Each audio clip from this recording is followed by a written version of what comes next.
If the phrase hidden gem makes your ears perk up, today we're talking about my favorite underrated Disney World restaurants. The ones that surprised me, where the food is better than expected, and everything feels very low stress, especially when it comes to making reservations. So if you have a last-minute trip coming up this summer, this episode will be a great listen for you too. Hello, and welcome to the Laid Back Magic Way podcast. I'm your host, Dana Stanley, creator of Laid Back Magic. As a mom of 3, I know how tough it can be to find time to plan a Disney World trip that doesn't leave you feeling stressed or overwhelmed. That's why I'm here, to help moms like you create Disney vacations that feel even better than they look on paper. Here, we're not chasing perfection, but creating our next favorite memories. So whether you're brand new to Disney or looking to go deeper into the details, this podcast is your go-to for simple tips, mindset shifts, real-life trip recaps, and expert insights to make your trip magical and manageable. New episodes drop every Monday, so be sure to subscribe so you never miss a moment. Okay, let's dive in. I'm going to go ahead and make the disclaimer, a huge asterisk, that I have not eaten everywhere in Disney World, though it's on my list. But when I was writing it all down for this episode, it came to 61.2% to be exact, of all the table service spots that we have eaten at. So this will be a list of my favorite underrated restaurants from that 61.2%, because obviously I have not eaten everywhere, but these are the ones that I have firsthand knowledge about. When I was deciding on what makes something underrated, to me, it has to have all 3 of these criteria. 1, it's fairly easy to get a reservation, i.e., it's not that popular, especially less than 60 days out. You'll most likely be able to get a reservation here, and if you can't, you're most likely have a good chance getting it the night before or possibly joining the walk-up list. 2, the food is good. And I know that I can Google best Disney World food or highest rated Disney World restaurants and find similar lists. Typically, the higher rated restaurants are going to keep coming up. But for this list, I wanted to hit on the ones that I just don't hear much about, or maybe I don't see on like the best quote unquote lists. And 3, my kids liked it, or at least found something to eat or liked something about the experience, even if it wasn't the food per se, that it was kid-friendly in some way. And this will make more sense like as we get into it. Now you'll notice that only one of these restaurants is actually in one of the 4 theme parks in Disney World. I really tried to get more on the list, but it makes sense because in the parks, they're catering to such a much bigger crowd. So the food is at a bigger scale of being turned out. Some things are maybe cooked ahead of time and shipped in and just kind of plated. So typically, not always, it's not like a blanket thing. In my experience, the service and the food quality are usually better at the resorts versus one of the theme parks. A big thing, I think, is the resorts, you're not being really like rushed out, or at least I don't feel that way. With the exception of character meals, usually a resort sit down, they're not trying to like turn as many tables as possible and like get people in and out. At least that's how it feels to me.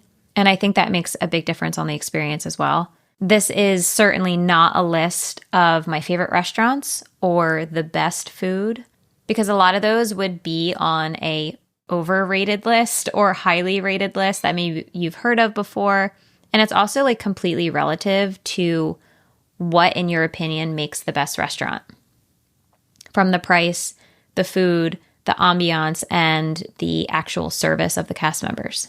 But these are reservations where the pressure is much lower in terms of getting a reservation, getting there in general, and then the quality of food and service mixed with a little bit of the pricing too makes these underrated to me. I'm going to go through this list from the least expensive to the most expensive. Let's kick things off with a spot that's the most budget-friendly and very underrated in my opinion, and that's Sebastian's Bistro at the Caribbean Beach Resort. I promise this is going to be your favorite bill of the whole trip. And when you're coming off of like a character meal, it feels even better. It's so easy to get a reservation. It still has a lot of Disney theming with Sebastian from The Little Mermaid. And it does have a lot of seafood, But I'm telling you, there's something for everyone. The kids will find something to eat, even if they don't love seafood. The rolls themselves that come with the meal, I actually brought some back with me and we ate them at the playground afterward. Which leads me to one of the pluses is that since it's at Caribbean Beach, you can hit their little playground on the property before or after dinner.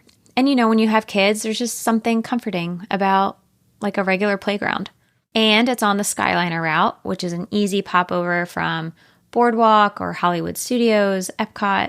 Also worth noting, the food is served family style, which is really nice. It's a Caribbean inspired. Think cilantro rice, mojo pork, grilled chicken. And for dessert, you get some coconut pineapple bread pudding. Yes, it's as good as it sounds. But actually our favorite, me and Colton's favorite thing, was the salad that comes with your meal. It's called the spice necklace salad, I believe. It was good. It had a really limey dressing. We really liked that a lot. Now let's head over to the boardwalk for another spot that's easy to book, especially for bigger families or groups, and that's Trattoria al Forno. Am I saying this is the most amazing Italian food? Heck no. But here are the things that do make it on the underrated list. It's easy to get a reservation, yes, but it also pops up a lot for groups of 8 or more, which isn't an easy thing to find. Sometimes with large groups, you have to split up your tables, so that's a huge perk. And the place is consistent. It's never going to be the best meal I've ever had on our vacation, but it's never a bad one. The bread service and steak are surprisingly decent. My kids like the pizza.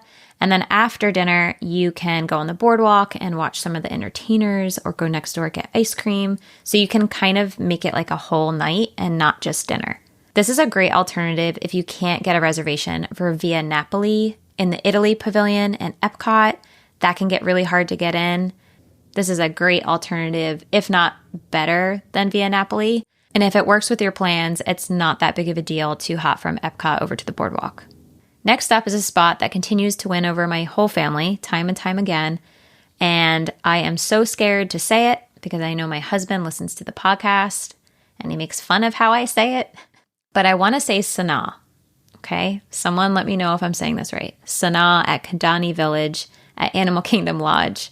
I was actually shocked when I found that the average price for Sanaa was more than Trattoria al Forno. So just further proving that Trattoria al Forno is actually really reasonably priced. So put that in the little pro column for that guy. But moving on, this continues to be one of our favorites, and it just really makes me happy because it's hard to find a lot of flavor, I feel in Disney World, and I want flavor. I want a little bit of spice and just something that I can't get back at home. I'm usually not dying for a cheeseburger. You know what I mean? I think any of the food in Animal Kingdom and the lodges are my favorite for that reason, and that's just my personal preference. And this spot is one of my favorites. The bread service is very popular for good reason. You can't go wrong with naan, and then they have 10 dipping sauces that go from no spice to very spicy, which is where you'll find me dipping in the 9 and 10. Also, you might get a table right next to the windows where you can see the animals on the savannah. And if not, you can visit before or after dinner and see the animals. And that alone makes this place a huge hit with the kids.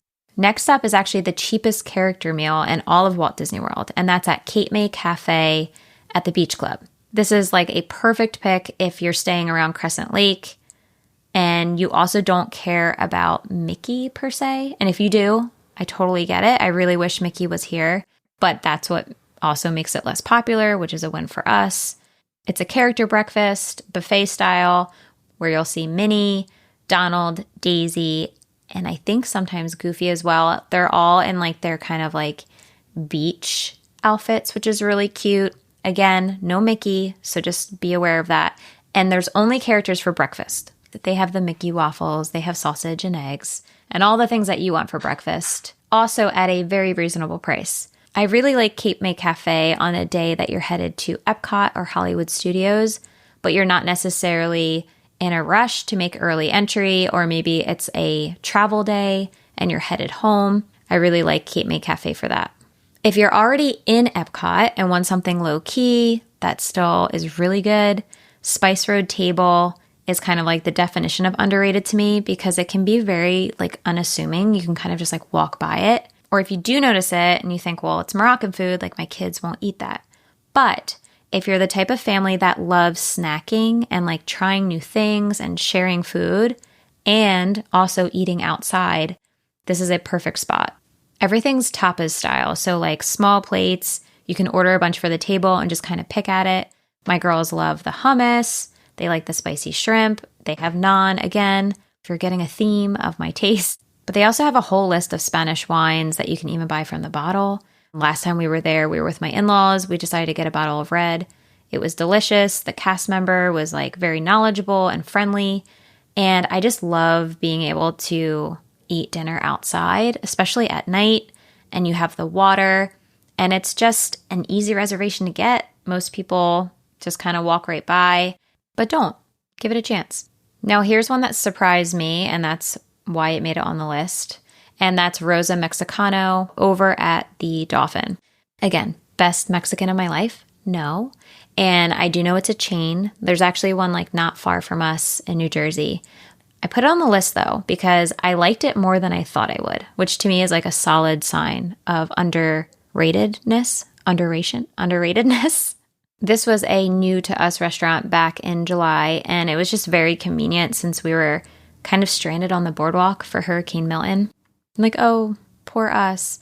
But it doesn't get a lot of love because it's not like Disney owned. So I feel like it just doesn't get mentioned a lot by Disney, which makes sense. And while it feels a little more upscale, like the actual interiors feel very nice, there were a ton of kids in there when we were there. I have a video of my 4-year-old doing like her famous wiggle that she does when she eats something she likes, and it was for their mac and cheese. So all good there. The tableside guac, we got that. That was really good. Entertained my 1-year-old, which is always a plus. Actually ran into a friend while I was down there, and she lives locally and agreed it was kind of like the spot that they go to when they're in the mood for Mexican food. You know, I'm a big fan of my margaritas. Ours were really good. And so the big thing about this place is that you can easily get a reservation from their website directly, like not Disney's website, but just the Dolphin's website. If you don't already know, there are a lot of restaurants in Disney World that aren't operated by them, especially the ones in Disney Springs. And those usually have a reservation system outside of the main My Disney Experience app. Getting a little fancier now, we're actually going back to Tapas Talk. And this is great for like vintage Disney fans and also rooftop view lovers. And that's Toledo at Coronado Springs. I really like this restaurant. I want to go back. Same type of vibe that I was talking about with Spice Road Table, where you can just like order a bunch of small plates and share and pick. It feels a little more upscale, especially like the location, but it's still very like approachable. It's not stuffy. The menu is rooted in Spanish cuisine, and the view is lovely.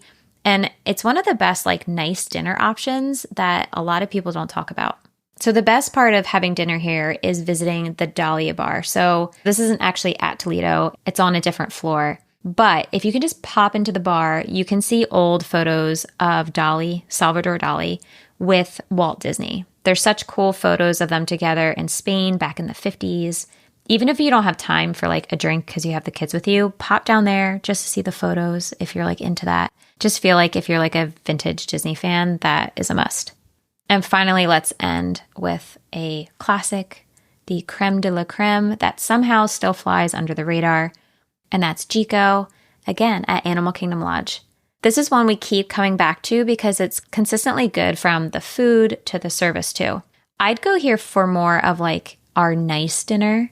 Fun fact, last time we were there, I spilled an entire glass of red wine, like a full glass, all over their beautiful hardwood floors. And I wanted to die. I think everyone who saw what happened assumed that the baby did it, but he didn't. It was 100% my fault.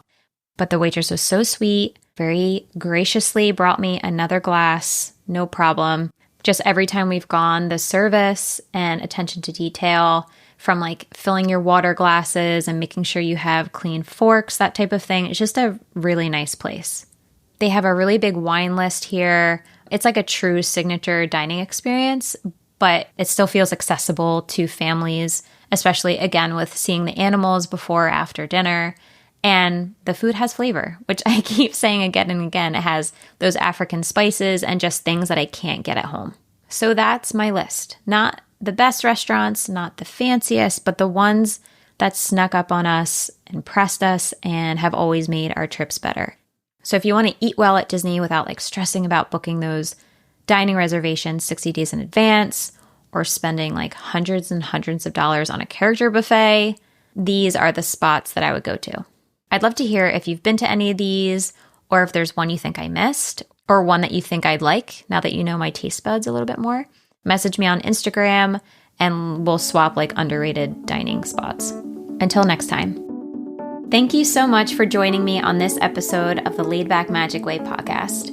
If you enjoyed today's episode and it was helpful for you, it would mean the world to me if you'd write a quick review. Your reviews help more moms like you find the show, and I read every single one of them. Seriously, thank you in advance. You can find me on Instagram at Somewhere Worthwhile, and I'd love to hear from you there. DM me if you have any questions about this episode or what you'd like to see in future ones. Until then, keep planning for your next favorite memory, and I'll see you next time.